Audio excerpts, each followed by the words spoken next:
I bet you most leaders in the world, if they could keep their power by simply crushing the people, they'd gladly do it. I didn't change my mind about the revolution. I didn't change my mind about Hosni Mubarak. I am excited for the people that they're making a change. I just don't want to trash talk. I don't want to trash talk Adolf Hitler or Stalin. I'll tell the truth. But teasing and being cruel doesn't serve anything. I was kind of being a pimp for the revolution, in the sense that I didn't really help, and I was just being immature, and I was pandering to an audience that might give me more views if I find some cute, clever way to insult and humiliate someone who's on his way out. Why do I have to brand him and tarnish him? Why don't we just let him skulk out? Why don't you push him out, drive him out? I don't think he needs people standing beside throwing things at him. If he's going to be arrested, tried, killed, who knows what will happen to the guy? Maybe he'll end up in Saudi Arabia. It's none of my business. I want to be there to support what's right. I don't want to be there to catcall and call names and find myself in the gutter trying to get people on my side while I am brokering in cruelty. You don't need cruelty for a revolution. There was enough cruelty before the revolution. There's enough cruelty happening in the streets. Kind of funny about imbalance. You know, there's been an imbalance in Egypt.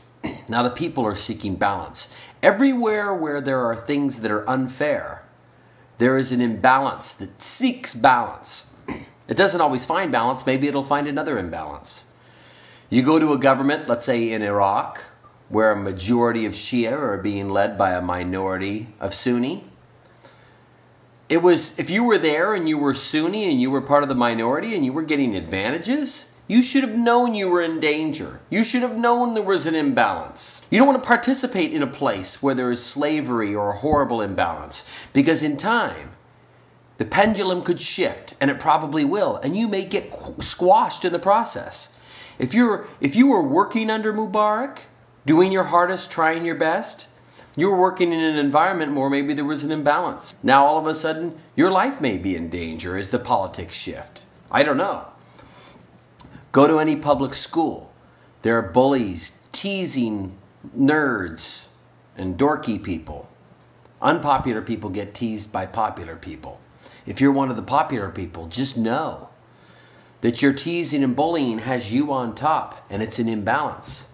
That's why Columbine happened. Sometimes there's a rebellion. Sometimes there's a revolution. Sometimes there isn't. But if you're on either side of an imbalance, be prepared for a pendulum shift, and those who are in charge may get squashed. So if I'm in an environment where I'm in the higher class, so there's a lower class minority, kind of my responsibility to stick up for them, because there's going to be some day where they may come to power, and who's the first person they're going to want to kill? They're going to want to kill and crush those who oppress them. So if I'm in the oppressing party, I want to do what I can to stop that oppression. So there's a balance. So there doesn't need to be a counterbalance revolution that squashes me. Let me know what you think.